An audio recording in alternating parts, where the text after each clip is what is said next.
Hello everyone. Welcome to another insightful interview session with a visionary leader who has achieved millions milestone in health sector and brought pride to our nation with his international achievements and world records.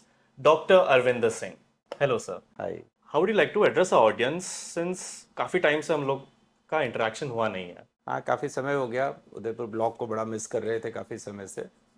तो अच्छा चला आपसे के जो यात्रा थी इस period की अच्छी रही। Went through lot of events. अभी लद्दाख गया था। Ladakh was in July. So I was the first physically challenged person जिसने Khardungla pass which is approximately 17,800 square feet above the sea level, तो दैट आई हैव ड्रिवन। चलाने में ऐसी कोई खास बात नहीं है, but since no physically challenged has address that, so that has been well recognized by the Ladakh government also, by the World Book of Records also. तो आपसे मिलना तो नहीं हुआ, लेकिन गवर्नर हाउस में जाकर गवर्नर साहब से मिलना ज़रूर हो गया था। So that was one thing that has happened. इसके अलावा भी इंटरनेशनल नेशनल प्लेटफॉर्म्स पे काफ़ी काम किया, तो हम लोग बात करेंगे उस बारे में अभी। वर्ल्ड रिकॉर्ड से लेकर इंटरनेशनल लेवल पे टेडेक्स पर अपनी स्टोरी बताने तक मतलब आपके कंधों पर काफ़ी रिकॉर्ड्स और रिकग्निशन के मेडल्स हैं. हम ये जानना चाहते हैं कि इंडिया और उदयपुर सिटी को इंटरनेशनल लेवल पे रिप्रेजेंट करके आपको क्या महसूस होता है. ये एक फीलिंग ऑफ बहुत प्राउड आती है, बिकॉज उदयपुर को एक बड़ी छोटी सी जगह माना जाता है, एक टूरिस्ट डेस्टिनेशन की तरह देखा जाता है। यहाँ से बिजनेस प्रोस्पेक्ट्स को उस लेवल पे नहीं देखा जाता जितना कि मेट्रोस के बिजनेस प्रोस्पेक्ट्स को देखा जाता है। तो आप जब इस शहर से भी बहुत सारे लोगों ने बहुत अच्छे अच्छे काम करे, और बहुत खुशी होती है मुझे जब उन लोगों में मेरा नाम भी शामिल हो जाता है कि कुछ अचीव हुआ। हम जब अभी यहाँ बैठकर बात कर रहे हैं तो हम बात उदयपुर और राजस्थान की करते हैं, but the moment you are at international platform, तो आपकी पहचान एज एन इंडियन होती है, और I am proud to be an Indian. और जब हम जाते हैं उस फोरम पर, बातें होती हैं, इंडिया का नाम उस फोरम के अंदर बार बार बुलाया जाता है, तो दिल से बड़ी खुशी होती है कि चलिए कुछ ऐसा हुआ कि हम कुछ मोमेंट के लिए ही सही इंडिया को उस जगह पर रिप्रेजेंट कर पाने में सक्षम हुआ। तो I am thankful to God that he has always given me the inspiration and always given me the strength to represent my motherland India to the international platforms. आप एडवेंचर के काफ़ी शौकीन है ये तो मैं पता पड़ गया जब आप खारदुंगला में वर्ल्ड रिकॉर्ड अटेम्प्ट करने गए और आपकी कोशिशों की वजह से आपने वर्ल्ड बुक ऑफ रिकॉर्ड्स में अपना नाम भी दर्ज किया. तो आप इस एक्सपीरियंस के बारे में थोड़ा सा हमारे साथ शेयर करना चाहेंगे.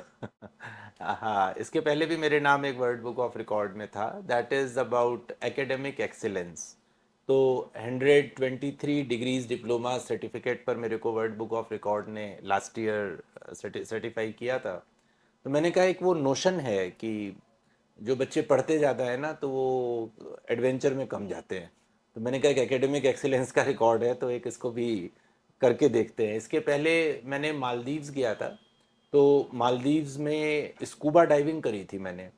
तो I was again the first physically challenged person, वहाँ की गवर्नमेंट ने मुझे सर्टिफाई किया था, जिसने मालदीव्स के स्कूबा किया फर्स्ट टाइम। तो एक फिजिकली चैलेंज्ड को लेकर ना एक लोगों का माइंडसेट है ना, दे सी द डिसेबिलिटी फर्स्ट। हमारा ह्यूमन माइंड ना सबसे पहले नेगेटिविटी नोटिस करता है। तो जब भी वो किसी को देखता है कुछ फिजिकली चैलेंज, तो उसको ये मन में आता है कि ये तो ये नहीं कर पाएगा। तो मैं उस माइंडसेट को तोड़ना चाहता था। मैं चाहता था कि लोग डिसेबिलिटी के अंदर एबिलिटी देखें, and we are humans, and our all human evolution is through mind, and your body is the slave of your mind. So आप जब उस लिमिट को क्रॉस करते हैं, है ना, क्योंकि फिजिकली चैलेंज के लिए सबसे ज़्यादा मुश्किल चीज़ क्या होगी? पहाड़, है ना। हम जब किसी नॉर्मल को भी बात करते हैं तो अरे यार कोई पहाड़ चढ़ के आया है क्या, ऐसे करके हम एक नॉर्मल पर्सन को भी एड्रेस करते हैं। तो अगर फिजिकली चैलेंज पर्सन पहाड़ चढ़ेगा, है ना, वो एक वाणी में भी आता है कि ताकि कृपा पंगु गिर लांघे। तो जब हम ईश्वर की स्तुति करते हैं तो कहते हैं कि ऐसा व्यक्ति जो फिजिकली जो सक्षम ना हो वो पहाड़ चढ़ सकता है ईश्वर की कृपा से। तो पहाड़ को बड़ा महत्व दिया गया है। तो मैंने कहा चलो इसको अटेम्प्ट करते हैं और हाईएस्ट मोटरेबल पीक पहाड़ पर गाड़ी चलाते हैं। तो देखिए थोड़ा सा डर तो आता है और डर लगना लाजमी है, और थोड़ा सा डर लाइफ में अच्छा भी होता है क्योंकि वो आपको प्रोटेक्ट करता है। लेकिन डर के आगे जीत है। तो अपने को जब आप उस जगह पर अचीव करते हैं ना, जब आप वो एक्सपीरियंस बताया नहीं जा सकता। ये जैसे गूंगे का गुड़ हो गया ये। तो आप वहाँ खड़े होते हैं और आप हाईएस्ट मोटरेबल पीक पर अपनी बाइक चलाकर जाते हैं। So that is a sense of accomplishment. You have demonstrated to the society कि yes it can be done. You have demonstrated to the fleet of the persons who are physically or mentally challenged that this cannot be achieved, and you demonstrate to them, you lead by example कि this can be done. तो एक बहुत अंदर से satisfaction आता है। नहीं, आप काफ़ी ऐसे टैबूज भी तोड़ रहे हैं दोनों फिजिकल वर्ल्ड में और एकेडमिक्स वर्ल्ड में। It's nice. Thank you. Like I want to ask कि रिसेंटली अभी आप ब्रिटिश पार्लियामेंट में भी गए थे, like was that experience impactful? Obviously देखिए हमारे ऊपर अंग्रेजों ने शासन किया हुआ है। We are ruled by the Britishers, and we are ruled by the Britishers with the same parliament. हमारे स्लेवरी के जितने भी ऑर्डिनेंस बनते थे, जितने भी लॉज बनते थे, उस ब्रिटिश पार्लियामेंट में ही बनते थे। तो it gives you a different kind of pleasure कि आप उस जगह पे खड़े हैं और उस जगह पर, उसी जगह पर आप अवार्ड ले रहे हैं जहाँ पर आपके स्लेवरी के नियम कुछ सालों पहले, कुछ डिकेड्स पहले बनाए जाते थे। तो वो फीलिंग तो किसी भी वर्ल्ड रिकॉर्ड से भी ऊपर की फीलिंग है कि you have that, you have just so much salted the whole thing कि जिनके आप गुलाम थे आज वही आपके लिए क्लैप करते हैं, आपको सम्मानित करते हैं, आपके एफर्ट्स को रिकॉग्नाइज करते हैं। तो इंडिया को उस प्लेटफॉर्म पर रिप्रेजेंट कर पाया, राजस्थान को वहाँ रिप्रेजेंट कर पाया, उदयपुर को वहाँ रिप्रेजेंट कर पाया। So thank you very much. So जैसा कि हमको पता है कि आप क्रंच बेस पे आपकी रैंकिंग काफ़ी हाई है, और मार्क जकरबर्ग इन सब से, बड़ी बड़ी पर्सनालिटी से भी आपकी रैंकिंग बहुत ऊपर है। तो I want to ask you कि क्या है ये, थोड़ा सा आप बताएंगे हमारे ऑडियंस को इसके बारे में भी? क्रंच बेस एक इंटरनेशनल प्लेटफॉर्म है। यूएसए की कंपनी है, सैन फ्रांसिस्को में उसका हेड ऑफिस है। तो ये बहुत सारे मल्टी पैरामीटर्स हैं जिसके बेसिस पर वो डिफरेंट पर्सनालिटीज़ को रेट करती है।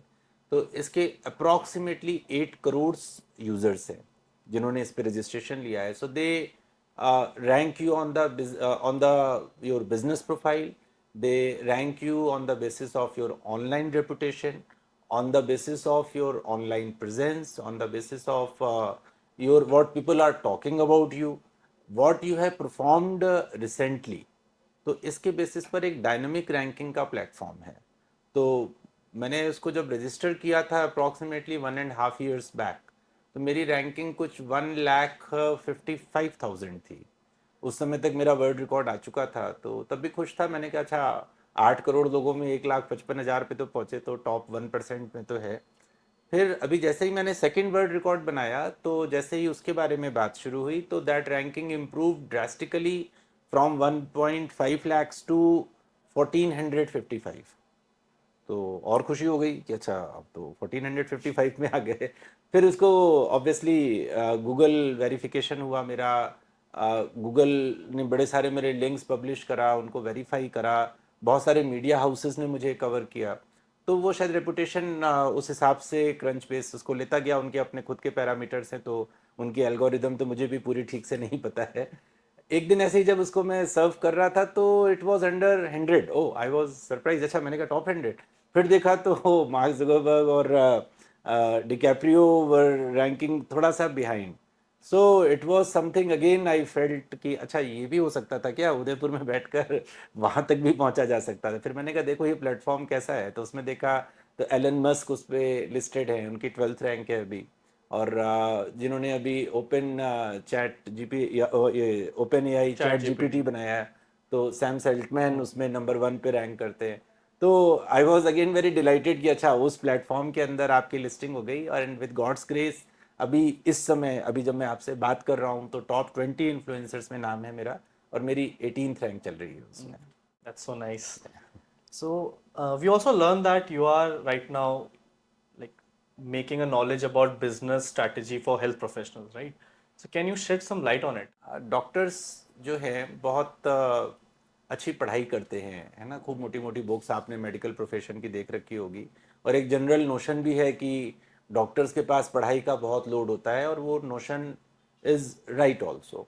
बट व्हाट हैपेंस कि उस बहुत सारी पढ़ाई के साथ में जो टेक्निकल पढ़ाई है, उनके करिकुलम में बहुत सारी चीज़ें मिसिंग हैं जो कि बहुत काम आती हैं when you are into the real world.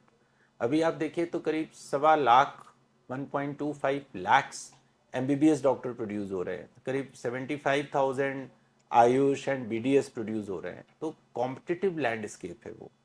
So only technical knowledge will not take you far, वो तो बेसिक है, वो तो चाहिए ही चाहिए, but they need business skills also. अभी जैसे आर्टिफिशियल इंटेलिजेंस आ गया, तो doctors has to learn that how to integrate artificial intelligence into their health practices. Then finance is something जिसमें डॉक्टर्स नंबर गेम आ जाता है, तो बहुत सारे doctors are unable to understand those finances.